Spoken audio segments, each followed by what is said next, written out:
বাংলাদেশ জাতীয়তাবাদী দল শরীয়তপুর জেলা শাখার সম্মানিত সাধারণ সম্পাদক, আমার রাজনৈতিক পক্ষ, আমার শ্রদ্ধাভাজন চাচা সখীপুর হাজী শরীফ জিন্দাবাদ, শহীদ রাষ্ট্রপতি জিয়া রহমান অমর, দেশনেত্রী বেগম খালেদা জিয়া জিন্দাবাদ।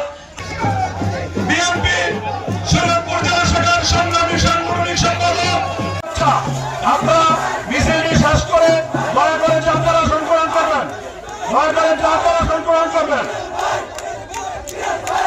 প্রধানমন্ত্রীর সামনে যারা দাঁড়িয়ে আছেন প্লিজ করবেন।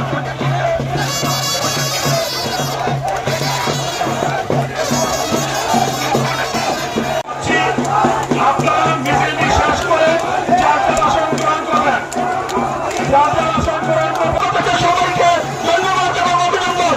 অভিনন্দন আমাদের প্রিয় নেতা সামনে আছেন, আপনারা এখানেই শেষ করে দায়িত্ব পালন করছি।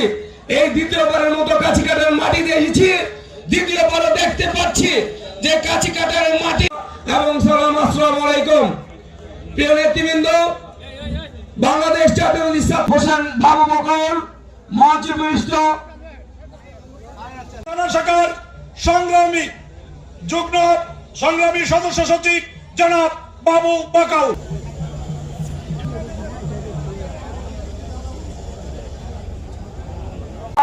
আলহাজ শফিকুর রহমান কিরণ ভাই সহ সখীপুর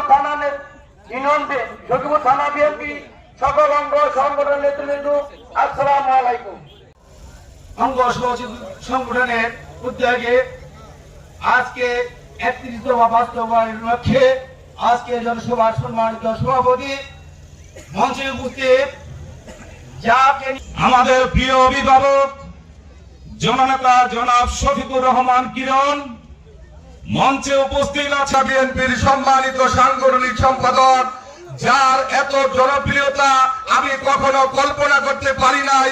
আজকে কাছিকাটা এসে আমি দেখে অবাক হয়ে গেলাম। সভা কাছিকাটা ইউনিয়ন বিএনপি কর্তৃক আজকে দীর্ঘদিন পরে আপনাদের সামনে উপস্থিত হয়েছি। আমি শুনেছি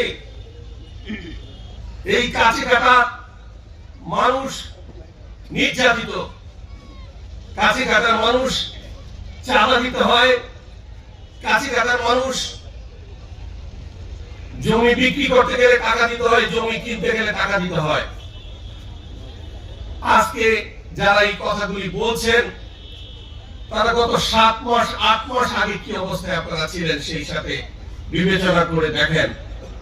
আমি পেপার, পত্রিকায়, ইলেকট্রনিক মিডিয়াতে আমি আমার ফোন নাম্বারটা দিয়ে বলেছি, যদি এরকম কোন বিএনপি নামদারি আপনাদের কাছে চাঁদা দাবি করে গোপনে আপনারা আমাকে ফোন করবেন এবং তাদের বিরুদ্ধে শাস্তিমূলক ব্যবস্থা নেওয়া হবে এবং সাংগঠনিক ব্যবস্থা নেওয়া হবে।